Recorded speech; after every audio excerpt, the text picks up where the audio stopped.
Hello everyone. Welcome to Business Defender channel. This episode is part 2 of Decoding Fake Journalism by YouTube journalist Deepak Sharma for his allegations against Adani Group. You can watch episode 1 using the above link. After airports and data centers, Sharma goes on to throw baseless allegations about the Adani Group's investments in defense, renewable energy, and ports, etc. Let's do a deep dive into these allegations and do a fact check on Sharma's claims. Let's start with the defense sector. Contrary to Sharma's claims, private investment in India's defense industry was opened up to 100% for Indian private sector participation through licensing, way back in May 2001. The government's policy to open up the defense sector is a rational and progressive move, as close to of India's defense budget was spent on the salaries and pensions of servicemen, leaving too little for capital allocation towards manufacturing and R&D. Since then, private players have always contributed to the design and development of modern warfare equipment to support India. For instance, Tata has manufactured and delivered quality missile systems, radar systems, UAVs, and other security solutions to the Indian military forces. The Mahindra Group has manufactured defense vehicles and focuses on defense aerospace solutions. The Kalyani Group partnered with the Israeli Rafael Advanced Systems to manufacture defense-related equipment for both the Indian Army and the Air Force. Reliance Naval Group helps in naval systems development and shipbuilding. Not to forget the Rafael deal and Reliance's role in it. But Deepak Sharma was lip-locked about this deal. Likewise, Adani and several other Indian companies are involved in the defense sector in India. But Adani wins all projects through an open and transparent bidding process. This busts much of the false allegations that are spread on social media about the Adani government nexus by Deepak Sharma and others. What's wrong with Adani supporting Atmanirbhar Bharat in defense? Look at Ukraine seeking help across the world to save themselves. Do we have to look so vulnerable in front of China if there is an invasion in the future?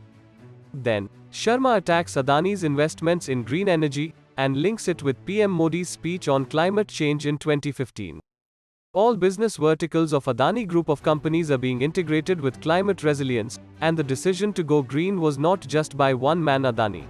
This was a collective decision by the promoters, stakeholders, and several advisors across the world. Deepak Sharma is a laughingstock for informed people.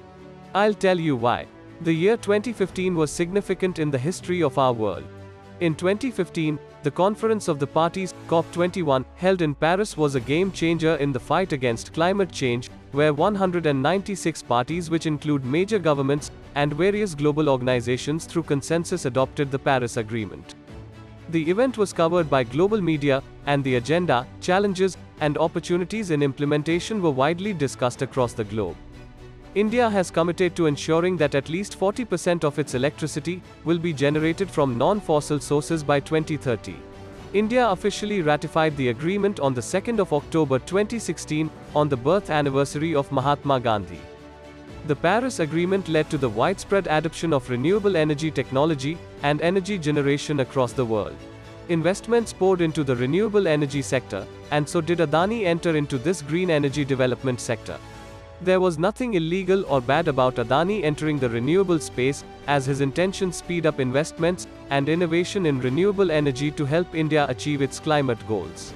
Adani Green Energy has around 46 green projects in 11 states, and the total assets of the company stand at 28,692 crore rupees. In Kamuthi, Tamil Nadu, Adani's 648 MW solar power plant was covered by the National Geographic Channel, and you can watch the video using the above link.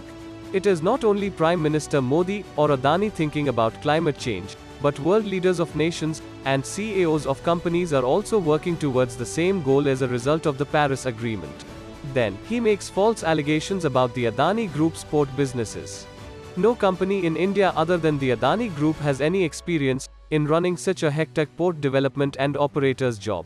Adani stepped into port businesses in 1995 through Mundra Port, and now it is the largest private port in India.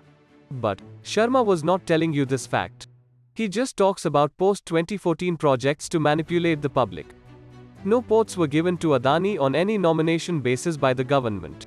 He claimed that there was a huge pressure on Jagan Mohan Reddy by the central government to give away Gangavaram port to Adani Group.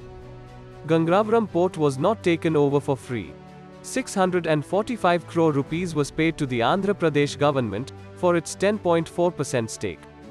Then in April 2021, Adani Ports SEZ had acquired 31.5% from Windy Lakeside Investment Limited and had signed an agreement for controlling stake of 58.1% held by DVS Raju and family.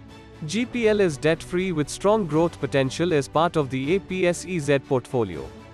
There was no need for Jagan Mohan Reddy or Narendra Modi to help Adani to expand his businesses or win tenders. Adani's business deals are always carried out on a mutual agreement between the parties having stakes in those businesses. He respects all businesses, irrespective of the size or market share, because he is one of the few Indian businessmen who has come from a very small business family and values others' efforts too.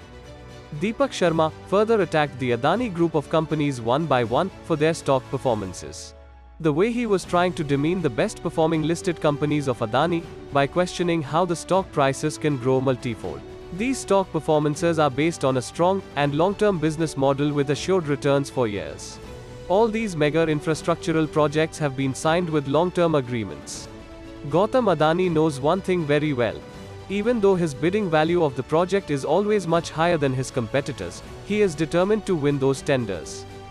The reason is that he has a greater vision to develop his infrastructure projects such as airports, ports, SEZ, power plants, transmissions, etc.